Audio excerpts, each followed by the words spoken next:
Welcome to the Avenue G Church of Christ Adult Bible Study here in Temple, Texas. Last week we got through with Genesis 46 and Joseph has sent his brothers back to Canaan to get his father and the rest of the family and bring them to Egypt.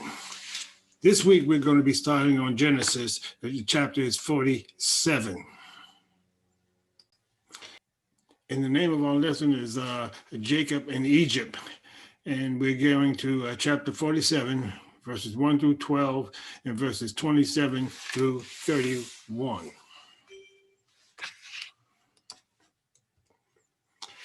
Some of the topics that we're going to be discussing, we're going to be talking about brothers meeting with Pharaoh when they got back, and Jacob meets Pharaoh. Joseph brings his father in to meet Jacob, and about the age of Jacob is at this particular time, and how he appeared before Pharaoh, because Pharaoh asked him certain questions about himself. And then we talk about how the family was given the land, and then about Jacob's last request. The verse that we chose for our lesson today, our key verse, is Leviticus chapter 19, verse 32. And it reads, "You are to rise in the presence of the elderly and honor the old. Fear your God. I am Lord." And, you know, this study talking about Jacob in Egypt, one of the things that really discusses is how when your parents get old, the way you should be taking care of them. And this really came to mind with me because I have elderly parents staying with me, and it made me look at myself and try to do a better job and to try to be more considerate than what I am, and especially more patient. Before we start, let us pray together. Oh God and Father of us all, become, Father, giving thanks to you, because we know that without you, we would have nothing. It is because of you, Father, that we live, move, and have our being, and that we are grateful for everything that we have, Father. We come praying for the sick that have come down with this COVID-19, especially for those in the household of faith, Father. Be with us and help us to be steadfast, Father, to know that no matter what, there's something that waits for us that's much better than what we have now. As we go through this lesson, Father, be with us and help us to take those things that we hear and that we may apply them to our life, use them for the betterment of ourselves and for others, always holding to your unchanging hand. For these are all blessings we do ask in Jesus' name. Amen. Okay, I'm going to show you a video, and it deals with taking care of the elderly, because at one time or another, we were the same way as they are acting now. You know, that was very interesting. And what I was surprised all that time, I didn't know that it wasn't a Christian, but that was actually a Muslim. And, you know, well, you know that 50 to 75% of what's in the Quran comes out of the Bible. But I thought that was very interesting, and I was glad to present it. It showed me something. I hope it showed you something also. Now for our lesson. First, we start on Genesis 47, verses 1 through 12. I'm going to read them all. And it says, "Then Joseph went and told Pharaoh and said, 'My father and my brothers, their flocks and their herds and all that they possess have come from the land of Canaan, and indeed they are in the land of Goshen.' And he took 5 men from among his brothers and presented them to Pharaoh. Then Pharaoh said to his brothers, 'What is your occupation?' And they said to Pharaoh, 'Your servants are shepherds, both we and also our fathers.' And they said to Pharaoh, 'We have come to dwell in the land, because your servants have no pasture for their flocks. For the famine is severe in the land of Canaan. Now, therefore, please let your servant dwell in the land of Goshen. Then Pharaoh spoke to Joseph, saying, your father and your brothers have come to you. The land of Egypt is before you. Have your father and brothers dwell in the best of the land. Let them dwell in the land of Goshen. And if you know any competent men among them, then make them chief herdsmen over my livestock. Then Joseph brought in his father Jacob and set him before Pharaoh, and Jacob blessed Pharaoh. Pharaoh said to Jacob, how old are you? And Jacob said to Pharaoh, the days of the years of my pilgrimage are 130 years. Few and evil have been the days of the years of my life, and they have not attained to the days of the years of the life of my fathers and the days of their pilgrimage. So Jacob blessed Pharaoh and went out from before Pharaoh. And Joseph situated his father and his brothers and gave them a possession in the land of Egypt, in the best of the land, in the land of Ramesses, as Pharaoh had commanded. Then Joseph provided his father and his brothers and all his father's household with bread according to the number in their families. Genesis 47, verse 27 through 31. So Israel dwelt in the land of Egypt, in the country of Goshen, and they had possessions there and grew and multiplied exceedingly. And Jacob lived in the land of Egypt 17 years, so the length of Jacob's life was 147 years. When the time drew near that Israel must die, he called his son Joseph and said to him, now, if I have found favor in your sight, please put your hand under my thigh and deal kindly and truly with me. Please do not bury me in Egypt, but let me lie with my fathers. You shall carry me out of Egypt and bury me in their burial place. And he said, I will do as you have said. Then he said, swear to me. And he swore to him. So Israel bowed himself on the head of the bed.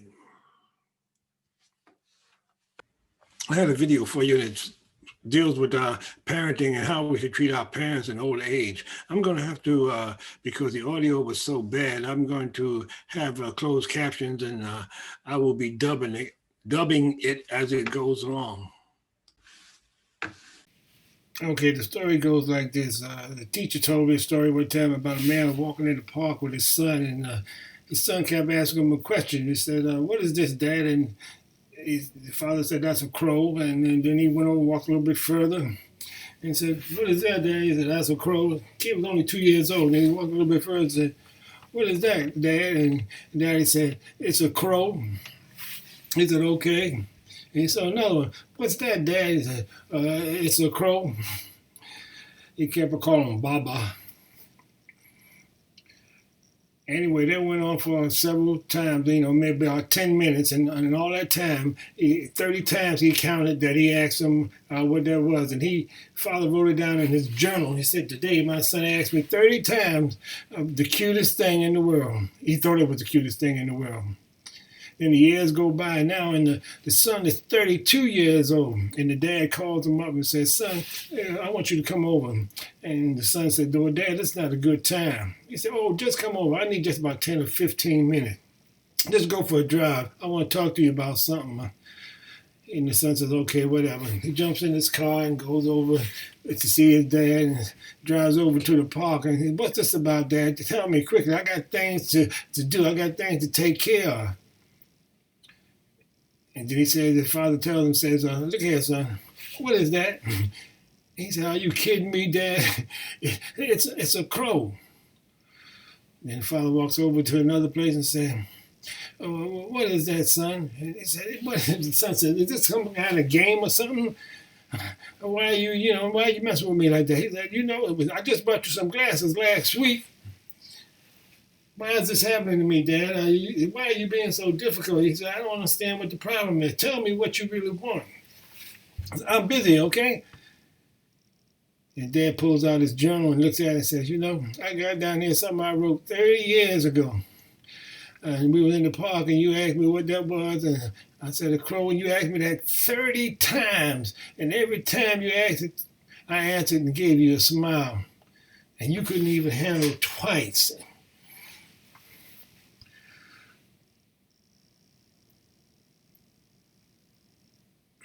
And then the son starts feeling bad, and the dad's feeling very bad because, our parents are very emotional.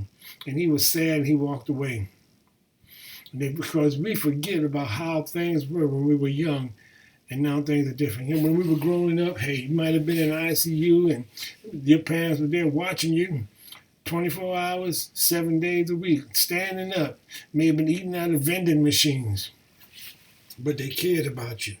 They gave up a lot for you. You are their children, and you always will be the children, no matter how old you get.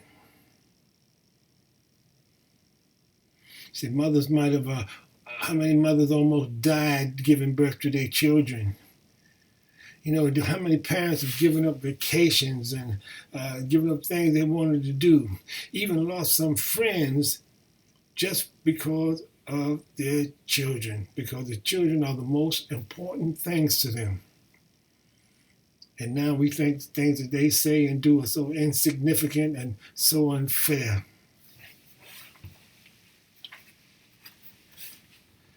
You think you're worthless to them when you're growing up, but they took care of you, did everything for you, and now they've got no. And you think they're worthless to you.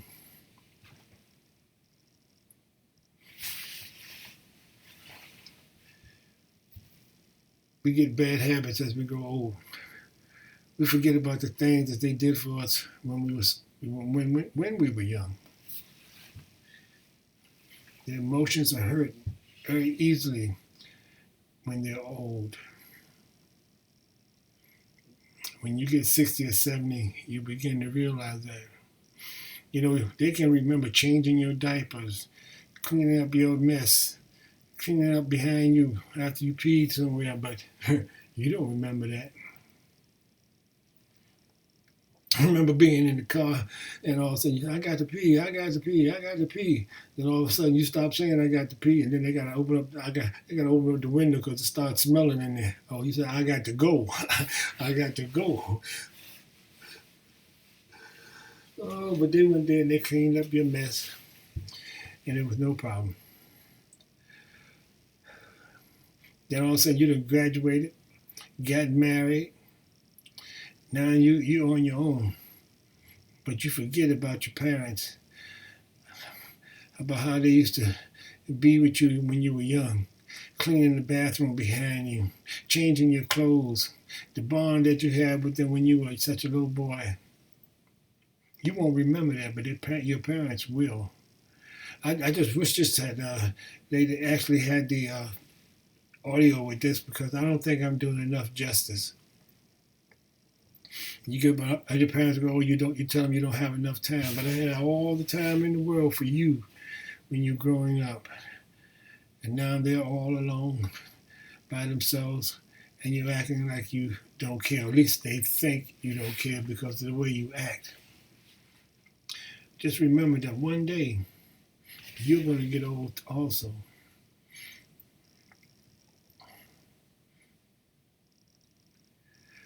Oh my goodness. You were there, everything in their life when you were growing up.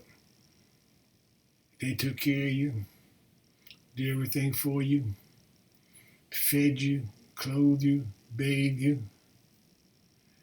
But now it's something different. And I just thought this was a great story, and I wanted to tell it to you. I wanted you to see it. Again, I apologize. I couldn't help it, though, about the audio. And I thought this was something from Christians, but it didn't come from Christians. This was actually from Muslims, and I was very surprised to hear that, but it was. But you know that 50% of the 50 to 75% of what's in the Quran comes out of the Holy Bible. And we just need to remember that we need to think about the things our parents did for us when we were growing up, and how we should treat them now that they've gotten old.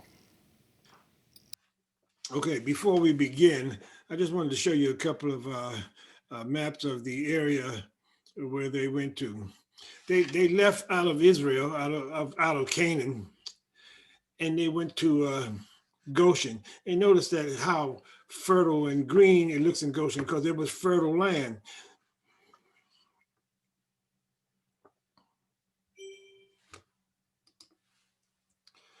And this is just another picture of it. And they Goshen, Ramses. Ramses. See, the name of the place was Goshen, but later on, the name became Ramses. And you notice it was in Lower Egypt, and Egypt was altitude was much less than that in Canaan. And I guess they call it Lower Egypt because it's because the altitude here is less than it is down here in Upper Egypt, because Lower Egypt is north and Upper Egypt is south.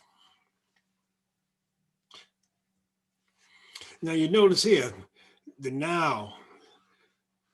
Notice, look at all the channels. All the channels break off and go up into Goshen. That's where all the fertile land was, because they had plenty of water up there.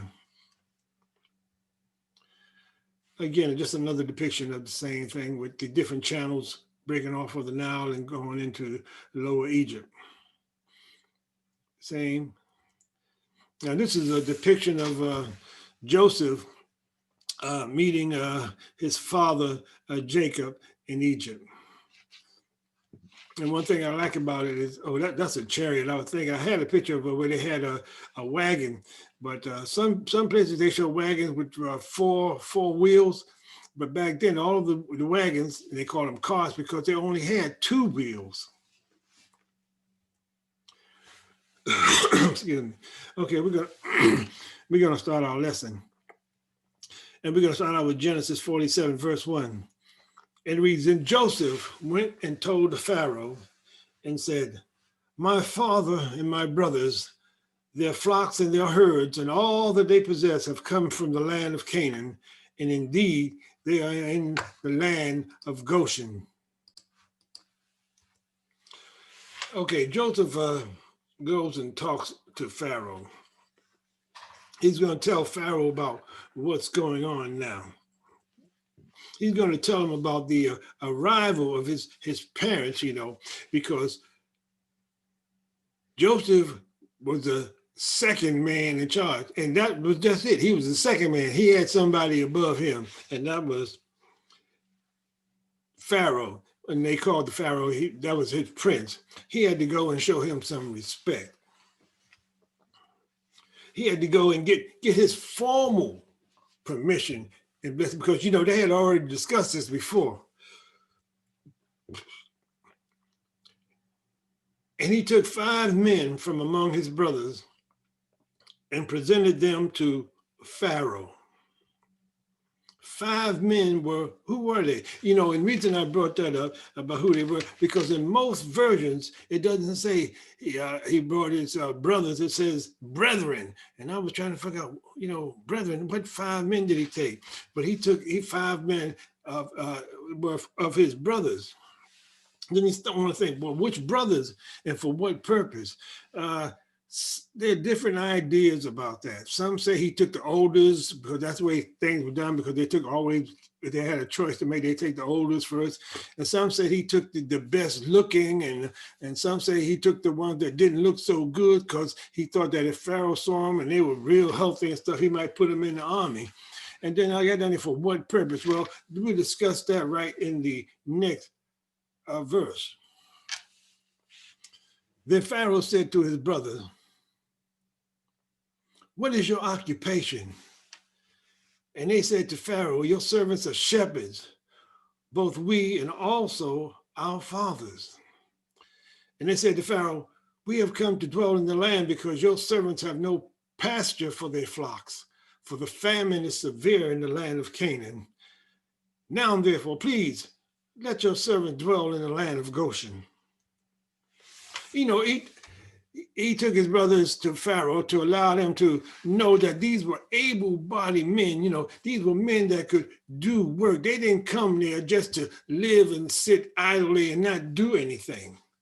They didn't come empty-handed either. They brought everything they had with them, and he explained that to Pharaoh. You know, they wouldn't totally be dependent on Pharaoh. Even though Pharaoh told them before, you know, hey, you don't have to bring anything. You don't worry about nothing. But they're letting Pharaoh know we brought our stuff. We don't have to beg you for anything, and you don't have to give us anything. You know, they brought all that they owned. He asked them what their occupation was. You know, if you go back to Genesis 46, 33, 34, Joseph had already anticipated this about Pharaoh asking them about what they did. And they knew he had already told them what to say. And they said exactly what he told them to do, that they were shepherds and their fathers, and they had been, and their fathers had been also. I know he told them what the land in Canaan was parched. You know, the grass, there was no grass for the animals to eat. And all they were just wanted to be some humble servants. They wanted to come there and dwell in there and live there while this famine was going on. I guess they may have thought they was going back, but we know that they stayed there for a lot longer than after that famine had disappeared. Genesis 47, 5 and 6. Then Pharaoh spoke to Joseph, saying, your father and your brothers have come to you. The land of Egypt is before you. Have your father and brothers dwell in the best of the land.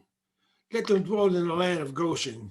And if you know any competent men among them, then make them chief herdsmen over my livestock. Now, some of this talk demands some explanation, you know, because they had already discussed between the two of them about them going to Goshen. They just reiterating what they had already discussed. You know, they've sent them to the best of the land, Goshen. Goshen was not far from the Nile River, and we saw how all those channels broke off up in the Goshen, and there was a lot of fertile land. There was grass there, and there was no grass growing in Canaan. Why? Because they had no water there, and besides, they were at a higher altitude, and that sun was beating down on them, I guess, and dried up everything. He asked for competent men to supervise his shepherds.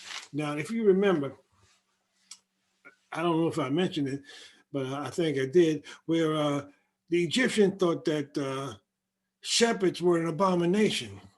Well, it wasn't so much, it wasn't all shepherds. There were shepherds who were stealing sheep and different flocks and stuff, and these men were who they were saying were abominations. It wasn't all shepherds, because Pharaoh had flocks, animals that had to be taken care of, and shepherds to take care of them. But he was going to send Joseph's brothers, because they had been doing this all their lives. He was going to send them to supervise his shepherds.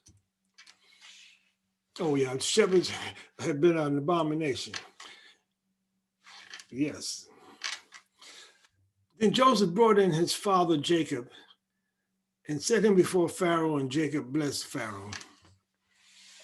Pharaoh said to Jacob, how old are you? Okay, go. Joseph got his family settled, and then he went and brought his father back to meet Pharaoh. And while his father was there, when he came, and he gave Pharaoh a blessing.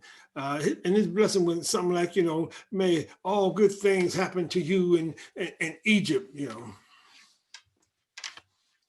And then he asked him how old he was. And why did he ask him how old he was?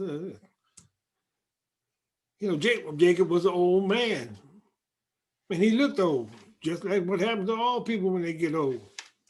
But the thing about that, Egyptians did not live that long, so they had the appearance like Jacob had. Jacob had, he looked like an old man, like Hey, yeah, I think Jacob lived, at that time, he was 130 years old. Well, we're getting ready to bring that up now.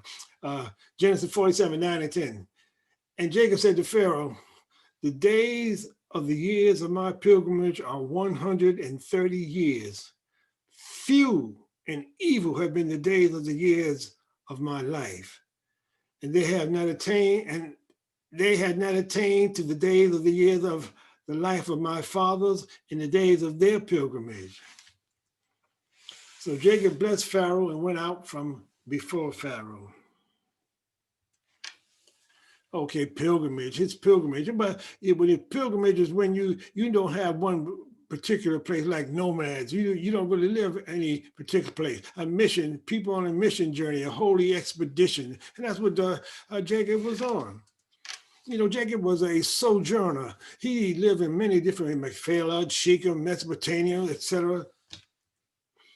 And he was 130 years old. They just didn't live that old in Egypt. I guess they didn't really say how old they lived to be. I don't think they lived to be over 60 or 70. Then he said his days were few. Well, 130 years, how do you have a few years? Well, his grandfather lived to be 130, 175, and his father lived to be 180. So compared to him, his days were few. Oh, then he said his days were evil. Well, Jacob had a lot of troubles in his life. From when he was a young boy, he started out, Esau, his own brother, wanted to kill him. And then his uncle, Laban, cheated him out of almost 20 years of his life. He working for his 2 wives, even though he only went there for 1. And then he had 6 more years on top of that. 7 years for 2 wives, and for each wife, and then 6 more years. And then his daughter was raped in Shechem. Reuben, his son, slept with his wife. I guess I should remember said about Simeon and Levi, what they did also. What they did was told them they got those men circumcised, and while they were recovering from their circumcision, Simeon and Levi went and killed all the men killed all the men in Shechem. And Joseph situated his father and his brothers and gave them a possession in the land of Egypt, and the best of the land, in the land of Ramesses, as Pharaoh had commanded. Then Joseph provided his father, his brothers, and all his father's household with bread according to the number in their families. Okay, Jacob blessed Pharaoh again before he left. I guess there was something like a salutation like he had given before. Then Joseph took the family, but they were already in Goshen, but he got them all settled. Goshen took his father back to Goshen and got them all settled. It said that they called it the land of Ramesses. That was the name of Goshen during Moses' time. You remember, Moses wrote the first 5 books of the Bible. And so he knew it by the name of Ramesses, but before then it was called Goshen. Joseph saw that they had what they needed to survive. In fact, he said he gave them bread, right? When he said bread, that doesn't mean that's all he gave them. But anything they needed, he gave them. They can. When he said bread, that's what it meant. Oh, now Genesis 47, 13 to 26. We go right past there and go to verse 27. But I wanted to give you a little summary of what went on there. Okay, during this time of the famine, the famine's almost over now. Well, I guess what they said is was about 5 more years. But the Egyptians were buying grain from Joseph. They were spending their money and whatever they had to obtain some grain. Well, after a while, their money started running short, or they ran out of money. So they had to figure out what they were going to give in payment for the grain. So what they did, they sold their animals. I mean, what was the big deal? There was no grass. Animals were kind of starving. They had nothing to eat. Animals look like, they look like the animals that when Pharaoh had his dream about how he talked about how those animals looked. So they ran out of animals. They still needed grain. Next thing in line, they had to sell their land. Now, all this land that they sold, Joseph bought, and he gave that land to Pharaoh. He didn't keep anything for himself. He brought all the land, all the animals, that was all for Pharaoh. But one thing he did, he let the Egyptians stay on the land that they sold. They lived there and they worked there, but they had to pay 1/5 of what they made to Pharaoh. You may say, well, they wasn't making anything. Well, the famine didn't last for always, but they had to give him 1/5 of whatever they made. And then later on, he gave them back the land, but he still wanted some of that money. Now, we talk about Israel. Israel, I didn't really say, but I think Israel may have paid that also because they wasn't, they wanted to pay their own way. Now, they had priests in Egypt. Now, the land that the priests had, the animals that they had, they didn't take them. They didn't buy them. They gave them what they needed, and they didn't have to pay for anything. They didn't even have to pay any kind of tax. Okay, that brings us to Genesis 47, verse 27.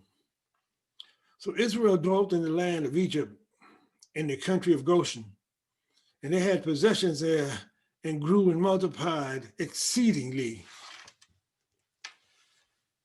Israel grew and they were fruitful and they multiplied. In fact, when they first got there, it may have been only about 200 of them altogether. But by the time they, God blessed them. And by the time that they left there, I think it was when they left on the Exodus, they had something like 2 million people. And it said 600,000 of them were fighting men. That means that they were men over the age of 20. So they did multiply. Verse 28. And Jacob lived in the land of Egypt 17 years. So the length of Jacob's life was 147 years. Jacob was near death, he died when he was 147 years old. Joseph spent 17 years with his father before he was sold. Now, Jacob spent 17 years with him in Egypt. I don't know if that really means anything, but he had 17 years when he was growing up. Then he had 17 years left before he died that he spent with his son. They say that Jacob's candle was not blown out. You know how they talk about people, your life has been snuffed out? No, this was just, his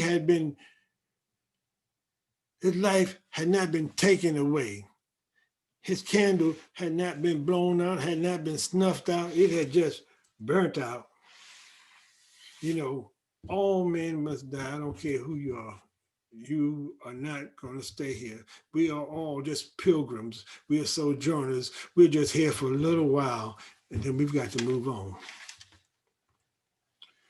Verse 29.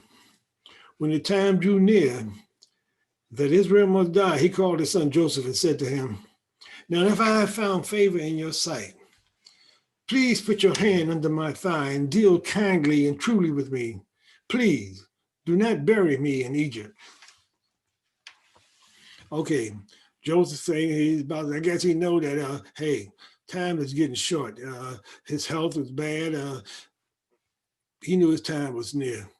And he called his son. He made a request of his son. Well, I don't know if he would call it a request or he made his son take an oath. He told me to place his hand on his thigh. Now, remember, we said that, I don't know who that was before. It might have been, who was it? It might have been Isaac.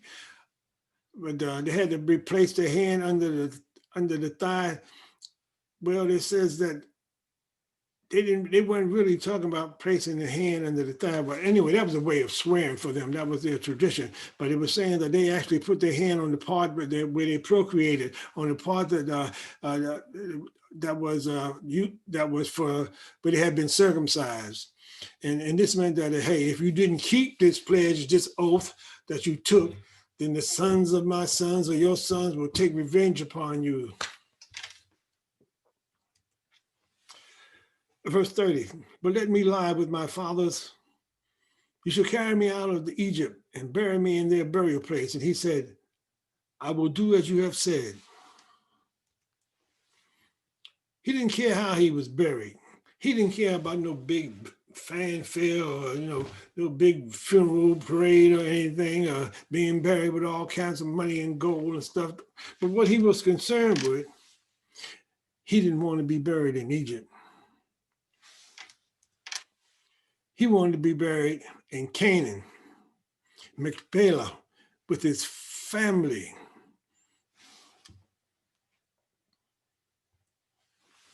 Then he said, swear to me.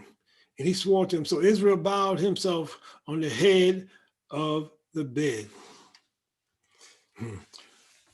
So Joseph took the oath, and he was going to bury his father in Canaan. But he did. I was strange about it. I read about how they embalmed his body, mummified his body, like they did those people of royalty in Egypt. Israel bowed himself. If you read different versions, in fact, he said he bowed his head on the bed, but the Hebrews 11:21 and other version says leaning on the top of the staff. And remember that they didn't have any headboards back in those days. I think they would just had like a soft fur or whatever that they laid upon, but there wasn't no headboards. There wasn't no beds like we think of them as being beds. Yeah. And that brings us to the end of our lesson. So let's look at our applications. The provisions God made for the family of Jacob cannot be dismissed. He not only saved them from famine afflicting the land, but also provided for them in abundance. They were placed in the land of Goshen and given the task of caring for Pharaoh's flocks and herds. We would do well to remember what James 1:17 states. Every good gift and every perfect gift is from above and comes down from the Father of lights, with whom there is no variation or shadows of turning. Our God remains in control and is able to bless his children abundantly. When Jacob described his age to Pharaoh, he likened his father to a pilgrimage. That is an interesting word choice, for it indicates his understanding that there's more to life than the physical. There is the same idea conveyed in Hebrews 11:13, which states, these all died in faith, not having received the promises, but having seen them afar off, were assured of them. Embrace them and confess that they were strangers and pilgrims on the earth. Jacob understood the world was not his home. We must learn that same lesson as well.